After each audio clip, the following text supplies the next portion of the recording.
bem-vindos ao Observatório da Imprensa. Nossa edição de hoje vai tratar dos limites da cobertura jornalística, tomando como exemplo o caso Eloá, que voltou à cena com o julgamento do assassino Lindenberg Alves. Para debater essa questão tão polêmica, convidamos o comentarista de segurança da Rede Record, Renato Lombardi, e a professora de jornalismo, Silvia Moretson. Também teríamos a participação da procuradora do Estado de São Paulo, Luiz Eluf, e infelizmente não poderá comparecer. Você pode participar fazendo a sua pergunta pelo telefone, no número que aparece aí na tela, ou pelo computador, através do nosso chat no site da TV Brasil. Antes, vamos ver o que foi notícia na mídia desta semana.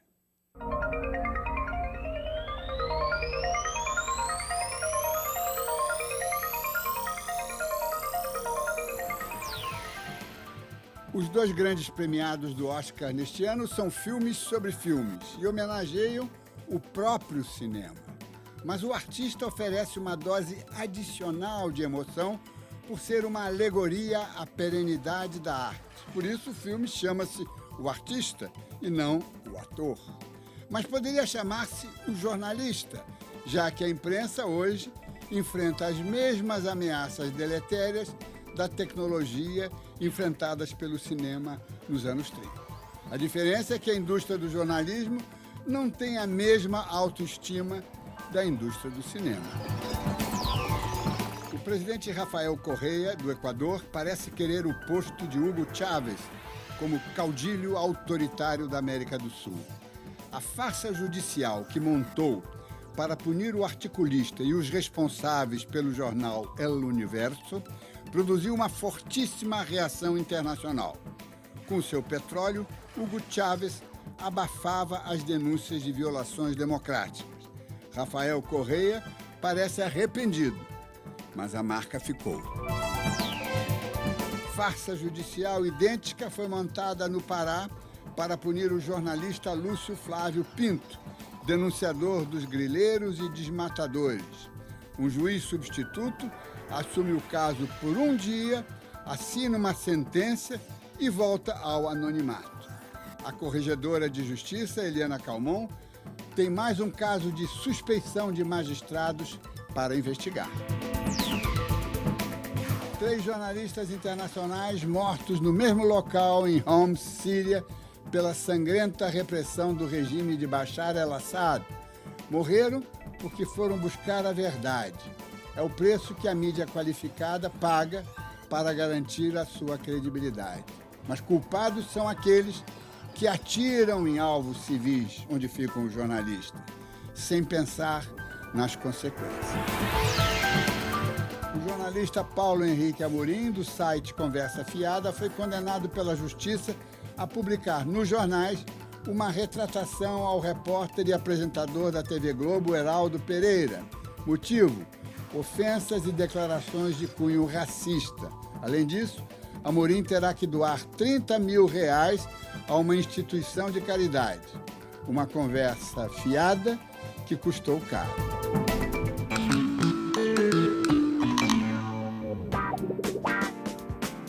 Os chargistas entraram no clima do carnaval, mas não esqueceram a sua missão de denunciar o que está errado, inclusive na folia. Os atos de vandalismo no carnaval paulistano foram campeões da crítica. A imprensa deve ter acesso a qualquer evento público. Esta é uma cláusula pétrea em qualquer democracia. Mas há uma contrapartida com a sociedade que a imprensa geralmente esquece de atender.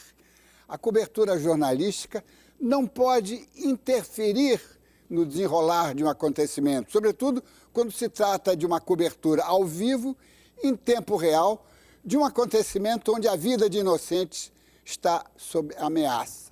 Em outras palavras, a liberdade de informar tem condicionamentos de ordem moral e social que não devem ser violados para que não se justifiquem as limitações ao acesso de informações.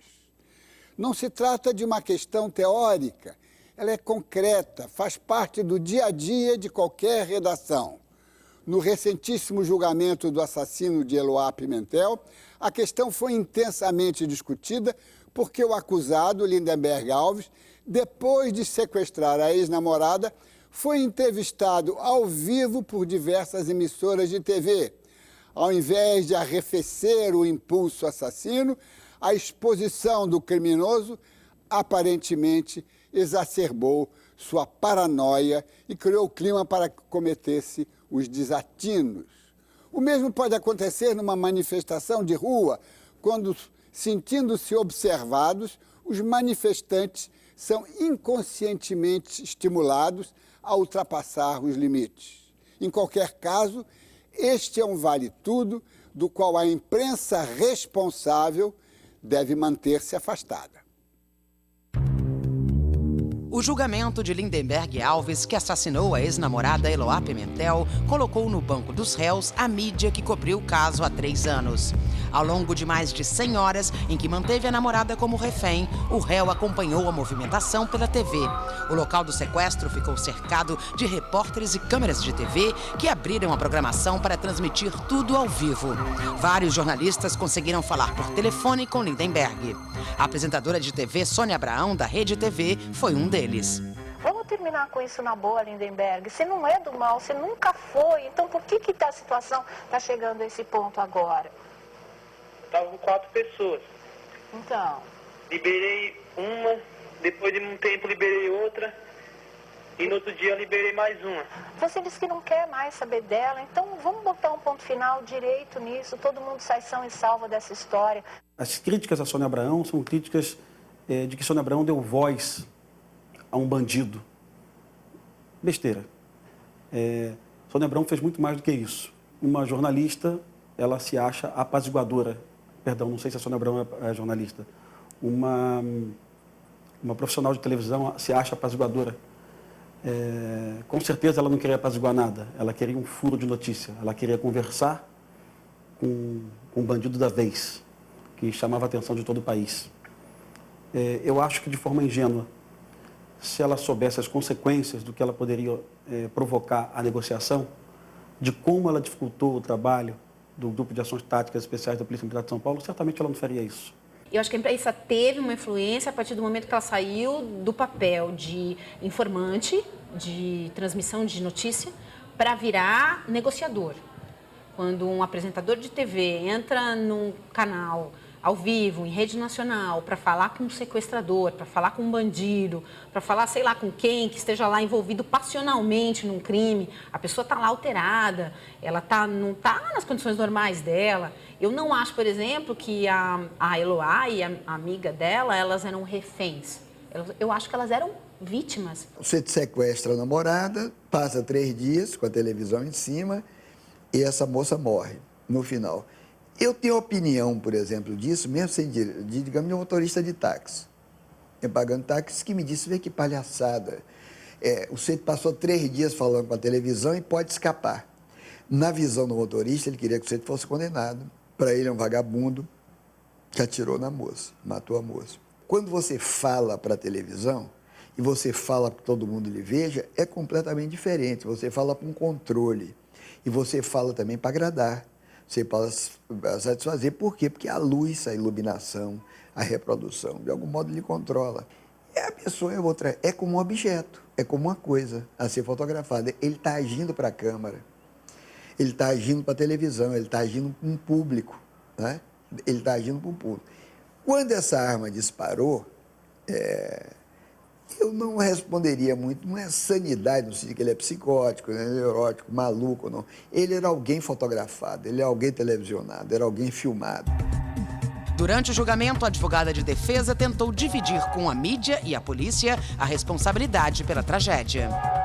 Colocar a culpa na imprensa eu acho a coisa mais simples, mais fácil, mas é também a mais rasteira e a mais difícil de ser perdoada pela própria imprensa, que estava cobrindo o julgamento. A imprensa, uma vez que ela percebeu que ela estava ali no banco dos réus, que ela estava envolvida, ela se virou completamente contra a advogada contra a defesa e começou a questionar as qualidades profissionais da advogada, a postura da advogada, o quanto ela tinha sido ofensiva com a juíza, com a imprensa. Então, assim, essa moça, automaticamente, ela virou uma inimiga da imprensa, porque a imprensa não gosta de ser questionada, ela acha que ela está o tempo todo certa, que ela não, né, que ela está ali acima de tudo, do bem e do mal. Então, a partir do momento que a moça colocou a imprensa como um fator, um agente aí que poderia ter contribuído para esse desfecho trágico, no caso da Eloá, ela perdeu não um aliado, mas ela ganhou um inimigo.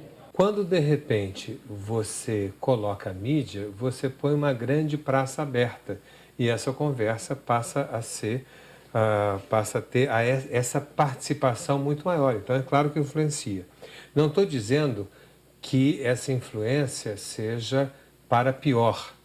Eu não estou dizendo que pelo fato de ter havido uma conversa aberta, né, então o moço matou a moça. Não estou dizendo isso. Mas estou dizendo que a conversa mudou de teor.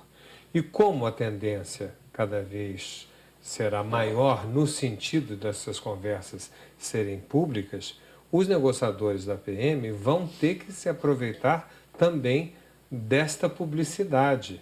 Não dá para culpar a imprensa pelo que aconteceu, pelo desfecho do caso, mas dá para olhar talvez para o que foi feito ali e tentar o que a gente pode fazer para evitar isso. Porque vai ter um outro caso e a imprensa vai agir da mesma maneira, principalmente a televisão. Então, nesses momentos, eu acho que o executivo de televisão ele tem que ser muito mais jornalista do que executivo de televisão.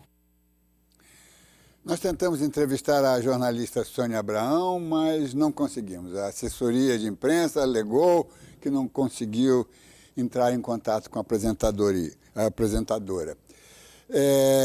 Para debater esta noite, temos dois convidados. Em São Paulo, o comentarista de segurança da Rede Record, Renato Lombardi, e aqui ao meu lado, no Rio de Janeiro, a professora de jornalismo da Universidade Federal Fluminense, Silvia Moretson. Eu quero começar com Renato Lombardi, pegando justamente, digamos, essa intervenção da Sônia Abraão.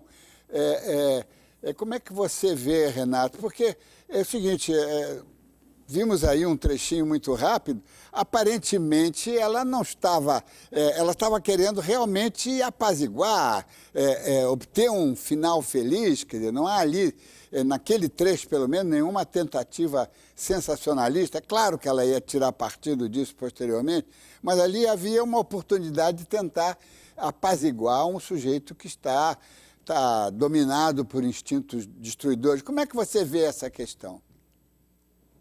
Boa noite, Dines. Pois o jornalista aqui, da maneira como foi colocado, né, nessa abertura do observatório, parece que nós somos os vilões de toda essa história, né? O jornalista não é vilão, não. O jornalista informa.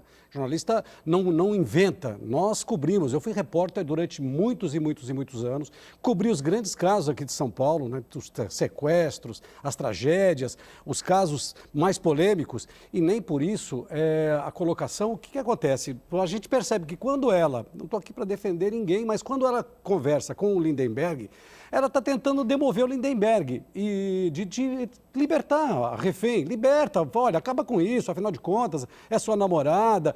E aí, o que acontece? Nós tivemos alguns fatos a respeito dessa ação, foram 100 horas. 100 horas em que a polícia dialogou com esse cidadão premeditou, ele não era uma pessoa assim que discutiu com a namorada, entrou lá no apartamento, não. Ele é um sujeito bem centrado, bem articulado, um jovem bem certo, tanto é que me surpreendeu, não a mim não, mas surpreendeu a grande maioria durante o julgamento. Depois a gente vai discutir sobre isso. De qualquer forma, o repórter que fez o contato, você monta um esquema, nesse caso, a pessoa está dentro do apartamento, o que faz a polícia? A polícia é que tem que trabalhar, a polícia faz os jornalistas, a polícia diz, olha, daqui para frente vocês têm, daqui para trás vocês podem, isso aqui pode, existe uma colaboração, não, Dines, nós temos os sequestros, você não lê e não ouve notícia de sequestro em andamento, e todas as semanas tem sequestros que acontecem. Por quê? Porque existe um pacto, algumas mídias, alguns meios de comunicação e editoriais disseram, não, nós não vamos fazer o trabalho do bandido, por isso vamos continuar noticiando. mas a grande maioria, até esses ninguém noticia. Agora, a partir do instante em que você consegue entrar em contato com o sequestrador e bota ele no ar, você pede exatamente isso. Olha, acaba com essa história. Então, o jornalista está fazendo o papel dele. O jornalista não quer acelerar o sensacionalismo. Ali não é sensacionalismo. No nosso caso, principalmente, você discute um assunto, você centra o assunto e leva para a população uma coisa esclarecedora e não botando mais fogo. Dines. Silvia Moretti, você é especialista em questões de justiça, jornalista, quer dizer, você tem aqui uma visão que vai contribuir muito para essa nossa conversa. Mas tudo bem, há momentos em que o jornalista quer realmente usar a sua força para tentar obter um bom desfecho, não é? Como pareceu que foi esse episódio.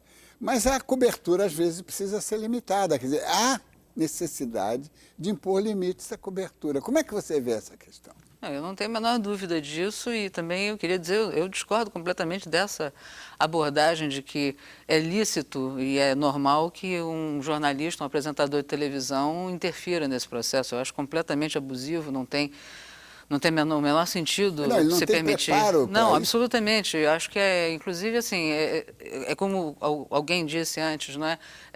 A gente dizer que a interferência da mídia fez com que o desfecho fosse aquele, eu acho realmente temerário dizer, porque efetivamente, né, talvez esse desfecho com toda a negociação normal fosse exatamente o mesmo, porque era um crime passional, etc., a pessoa estava transtornada e tal. Agora, com certeza colaborou para o resultado do julgamento, quer dizer, o tipo de pena que esse rapaz recebeu pela própria sentença da juíza. Agora, estabelecer limites eu acho absolutamente fundamental. O problema que eu acho também, não sei se a gente teria condição de discutir aqui, mas pelo menos insinuar, é que ainda que a imprensa toda chegasse a um acordo ou se fosse estabelecido um limite de fora, né, pela própria polícia dizer daqui não se passa, etc., vocês não podem penetrar em tais lugares, não podem telefonar para ele, ficar passando ao vivo, porque isso dá notoriedade à pessoa, a pessoa se sente naturalmente, isso daí dona do assunto. Não precisa ser muito estudioso e tal. Mas a questão da nova mídia, que eu acho que é uma questão importante, porque você tem os vizinhos todos ali que de repente estariam com o celular com câmera jogando no YouTube, ou sei lá onde, o Facebook, enfim, independentemente de repercussão na televisão. É claro que a repercussão seria menor, mas haveria de qualquer modo, né? Agora, nós temos um caso aí que nós vamos exibir nesse mesmo episódio, um jornalista achando que estava tudo resolvido, botou tudo no ar, e estava errado, não foi. Como é que foi isso?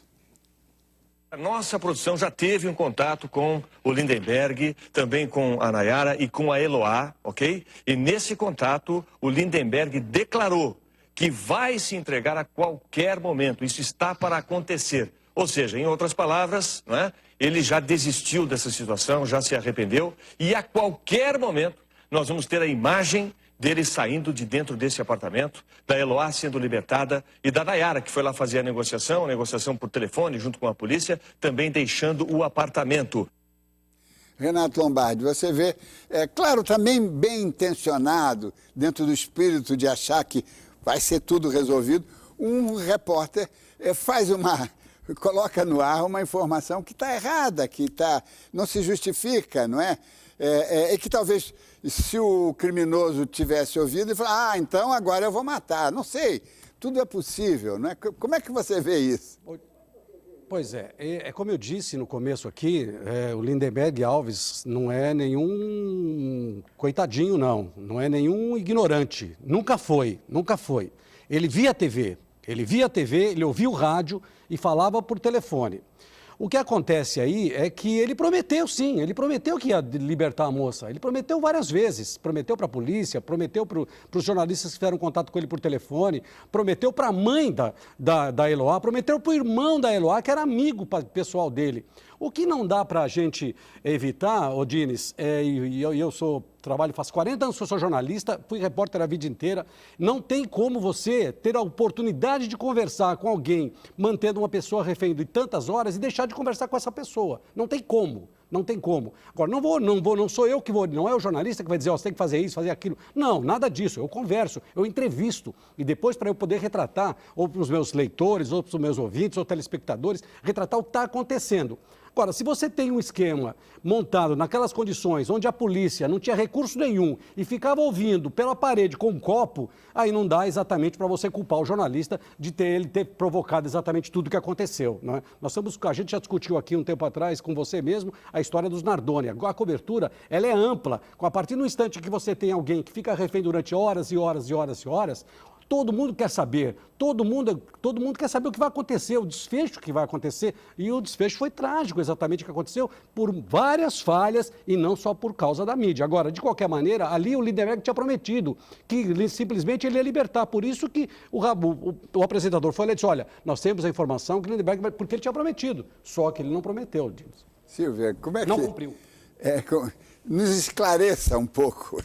Não, quem sou eu, né? Imagina, mas assim... Traga as suas luzes. As minhas luzes, pois é. Não, é um filme, não é? Eu quero reportar aqui, me remeter ao caso do 174, que foi muito famoso e tal. Teve a infelicidade, inclusive, de ser exatamente na frente, quase na frente da Rede Globo, enfim. Cerca ali o ônibus e aquilo que seria um assalto, que nem seria um assalto, aliás, né? Provavelmente nem seria um assalto. O rapaz estava armado para fazer alguma coisa fora dali, provavelmente. Se tornou um sequestro transmitido ao vivo. Um espetáculo. Um espetáculo em que o rapaz lá, o Sandro, dizia recorrentemente, isso aqui não é filme não, isso aqui é vida real. Ou seja, o cara não fez nenhuma escola e tal, mas sabia perfeitamente qual era o papel dele. Quer dizer, isso de interferir, isso de se eu tenho oportunidade de fazer, eu vou fazer, isso eu acho que assim, qual é o limite que eu me estabeleço para mim, para aquilo que eu posso fazer, tudo que eu posso, eu devo fazer, eu tenho a impressão que não é bem assim. Eu posso fazer muitas coisas que eu não devo fazer e não vou fazer. Essa história de dizer, nós fazemos um pacto quando há sequestros e tal, e não noticiamos, isso é verdade, vários sequestros ocorreram e em momento nenhum só se noticiou quando houve desfecho, para evitar exatamente, né, a interferência nas negociações, etc. e tal. O que acontece? No caso, em geral, você não sabe o local do cativeiro. Não é? Ali o local de cativeiro era escancarado. Conhecido. Então, fica realmente difícil você dizer assim, bom, então estabelece um pacto de silêncio. Claro que a mídia vai e, assim, é essa expectativa. Esse Brito Júnior falou que a qualquer momento, é a expectativa que se cria no público, né? A qualquer momento nós teremos um desfecho. Agora, qual é o desfecho que você espera que haja? No caso aí, nesse caso especificamente, provavelmente o desfecho era aquele, a mocinha sai ilesa, o rapaz vai ser preso e provavelmente levar uns safanões da polícia e tal. Mas no desfecho do 174, no desfecho de um outro ônibus que foi sequestrado e que ficou horas e horas parado na Baixada Fluminense ali, o desfecho que você quer é a morte do sequestrador. Quando o Sandro escreveu lá, às 6 horas, pediu para a menina escrever, né, ao contrário ali no para-brisa, às 6 horas ele vai matar geral, e eram 5h30, o que você fica esperando? Que ele mate geral. Eu quero ver sangue ao vivo, não é filminho, não, eu quero ver verdade. Não tem essa coisa do cara que hesita, o suicida que fica hesitando se pula ou se não pula do último andar de um prédio, junta a multidão e as pessoas começam a dizer pula, pula, pula. O que é isso? E a gente estimula isso? Vamos fazer um intervalo e voltamos já.